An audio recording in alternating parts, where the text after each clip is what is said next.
اور میں نے آج صبح درس میں بھی عرض کیا تھا کہ جو پڑھا لکھا طبقہ اس مہینے کے حوالے سے جو غلط فہمی کا شکار ہوا وہ رسول اللہ صلی اللہ علیہ وسلم کا ایک فرمان ہے کہ رسول اللہ صلی اللہ علیہ وسلم نے فرمایا من بشرنی بخروج سفر بشرتہ بالجنہ.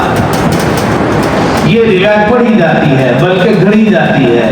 اس روایت کا رسول اللہ صلی اللہ علیہ وسلم کے فرامین کے ساتھ کوئی تعلق نہیں کہ بعض لوگوں نے یہ آیت یہ حدیث درج کی ہے, یہ روایت درج کی ہے اور یہ روایت درج کرنے کے بعد لکھا ہم اس روایت کی وجہ سے اس مہینے کو اچھا نہیں سمجھتے کہ اس روایت میں کیا ہے. رسول اللہ صلی اللہ علیہ وسلم نے فرمایا من بشرنی بخروج سفر بشرتہ بالجنہ کہ رسول اللہ صلی اللہ علیہ وسلم نے فرمایا جو شخص مجھے سفر کے مہینے کے ختم ہونے کی خوشخبری دے گا میں اس کو جنت کی خوشخبری دیتا ہوں. اس حدیث کی وجہ سے پڑھا لکھا طبقہ بھی گمراہ ہو گیا. حالانکہ اس حدیث کے متعلق ملا علی قاری رحمۃ اللہ تعالی علیہ انہوں نے ایک کتاب لکھی الموضوعات الکبیر. اس کتاب کے اندر اس روایت کو درج کیا اور پھر ساتھ ہی لکھا کہ یہ جملہ یہ حدیث رسول اللہ صلی اللہ علیہ وسلم کا فرمان نہیں ہے, یہ موضوع من گھڑت ہے, لوگوں نے اپنی طرف سے گھڑ رکھا ہے. رسول اللہ صلی اللہ علیہ وسلم کے فرامین سے اس جملے کا کوئی تعلق نہیں. رسول اللہ صلی اللہ علیہ وسلم نے کبھی بھی ایسا نہیں کہا کہ جو مجھے سفر کے مہینے کے ختم ہونے کی خوشخبری دے میں اس کو جنت کی بشارت دیتا ہوں. یہ موضوع من گھڑت ہے, رسول اللہ صلی اللہ علیہ وسلم کا فرمان نہیں.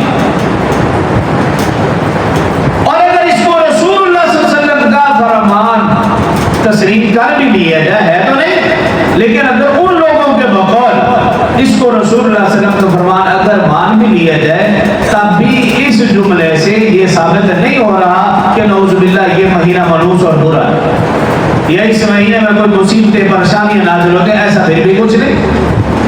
ہاں یہ ضرور ہے جو حدیث مبارکہ میں ہے کہ رسول اللہ صلی اللہ علیہ وسلم کی بیماری کا آغاز صفر المظفر کے مہینے سے ہوا.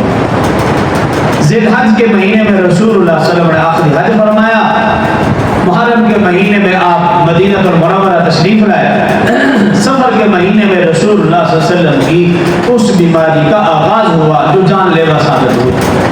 جیسے جیسے سفر کا مہینہ بڑھتا چلا گیا آپ کی بیماری بڑھتی چلی گئی. ہاں صفر المظفر کا جو آخری بدھ تھا اس بدھ رسول اللہ صلی اللہ علیہ وسلم کی طبیعت کچھ بہتر ہوتی ہوئی نظر آئی. رسول اللہ صلی اللہ علیہ وسلم نے غسل فرمایا اور پھر اپنے گھر کے سامنے چہل قدمی فرمائی اور اس غسل کے بعد اور اس چہل قدمی کے بعد پھر رسول اللہ صلی اللہ علیہ وسلم کی بیماری مزید بڑھ گئی اور اس بیماری کے بعد رسول اللہ صلی اللہ علیہ وسلم سنبھل نہ سکے یہاں تک کہ سفر کے بعد ربیع الاول کا مہینہ آیا اور ربیع الاول کو 12 ربیع الاول کو رسول اللہ صلی اللہ علیہ وسلم اپنے خالق حقیقی سے جا ملے. تو اس روایت سے کہ جو لوگوں نے گھر رکھی ہے اس روایت سے کہیں بھی معلوم نہیں ہو رہا کہ نعوذ باللہ یہ مہینہ منحوس ہے یا برا ہے یا اس مہینے کی وجہ سے رسول اللہ صلی اللہ علیہ وسلم پر کوئی بیماری آئی یا اس مہینے کی وجہ سے نعوذ باللہ انبیاء کرام کے اوپر بیماری آئی ہیں. ایسا کچھ بھی نہیں. جب رسول اللہ صلی اللہ علیہ وسلم نے فرما دیا لا سفر ولا حاما, سفر کا مہینہ میں نہ تو کوئی نحوست ہے